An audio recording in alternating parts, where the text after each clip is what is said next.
Picture this. You're standing in a muddy field somewhere in what we now call France, around 50 BC.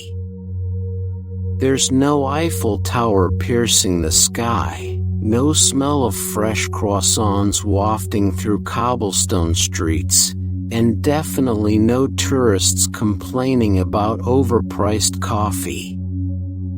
Just endless forests, scattered tribes who can't agree on anything, and the distant sound of Roman sandals marching your way.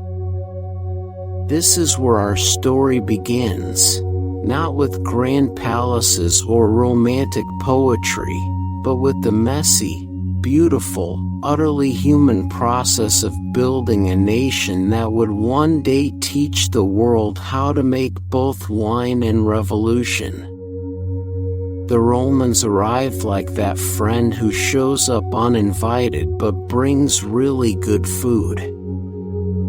Julius Caesar didn't just conquer Gaul, he essentially performed the world's first extreme makeover, replacing Celtic roundhouses with straight Roman roads, introducing the locals to the revolutionary concept of plumbing, and teaching them Latin, which would eventually evolve into French.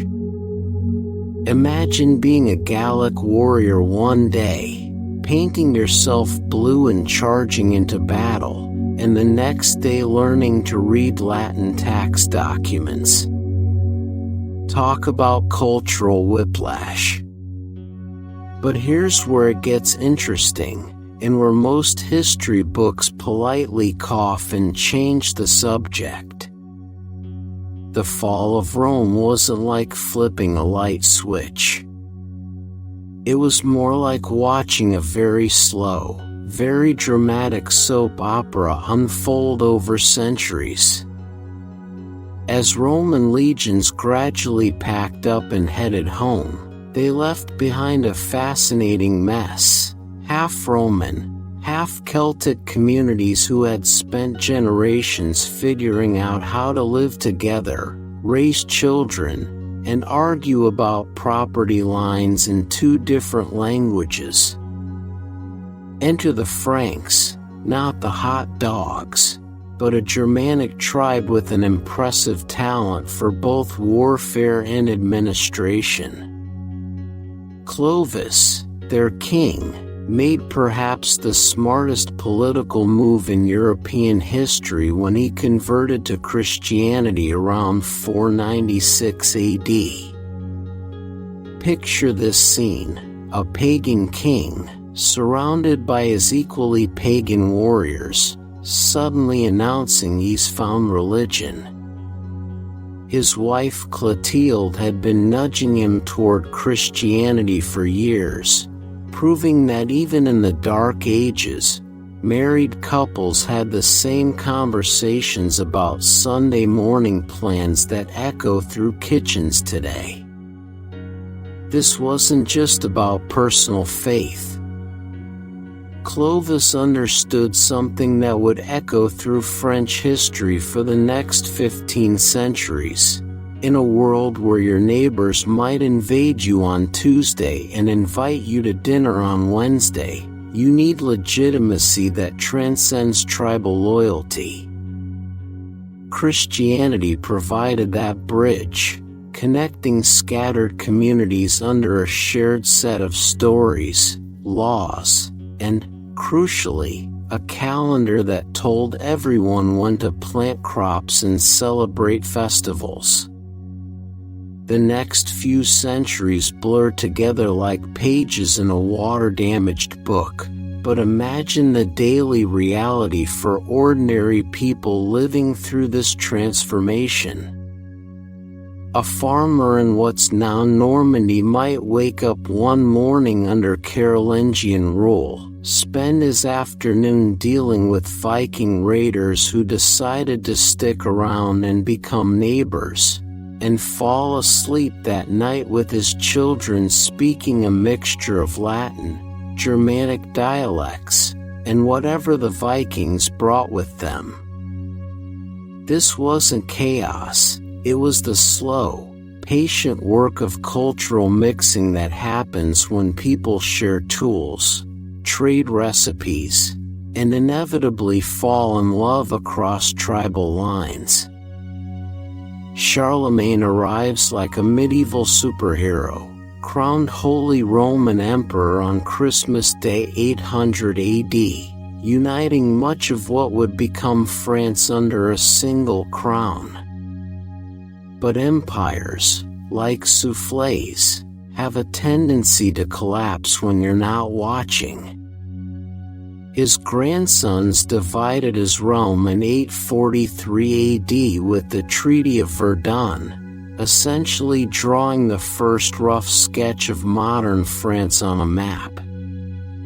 Charles the Bald got the western portion, and yes, that was actually his name, proving that medieval rulers had the same cruel sense of humor about physical appearances that middle schoolers do today. The real magic happened in the centuries that followed, as local lords, merchants, peasants, and craftspeople slowly stitched together something resembling a unified culture. They built cathedrals that took longer to complete than most civilizations last, developed legal systems that somehow balanced Roman law with Germanic customs and Christian morality, and created a language that could express both the technical details of crop rotation and the philosophical nuances of courtly love. By the time the Capetian dynasty took power in 987 AD, France wasn't just a collection of territories on a map, it was becoming an idea. An idea that a group of people who shared neither blood nor birthplace could still share something deeper, a way of seeing the world, of solving problems, of arguing about everything from theology to the proper way to make bread, but ultimately choosing to build something together rather than tear it apart. The France that emerged wasn't built by kings or conquered by armies, though both played their parts.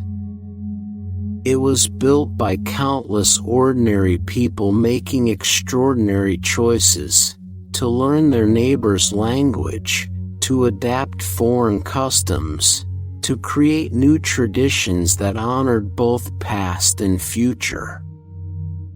It was built by farmers who shared seeds across tribal boundaries, by merchants who trusted strangers with their goods, by parents who taught their children that identity could be chosen as well as inherited. This is how nations are actually built, not through grand proclamations or battlefield victories, but through the quiet, persistent, utterly human work of deciding, again and again, to build bridges instead of walls. France wasn't discovered or conquered into existence. It was imagined, argued into being, and lovingly constructed by generations of people who understood that the most radical act of all is choosing to belong to something larger than yourself.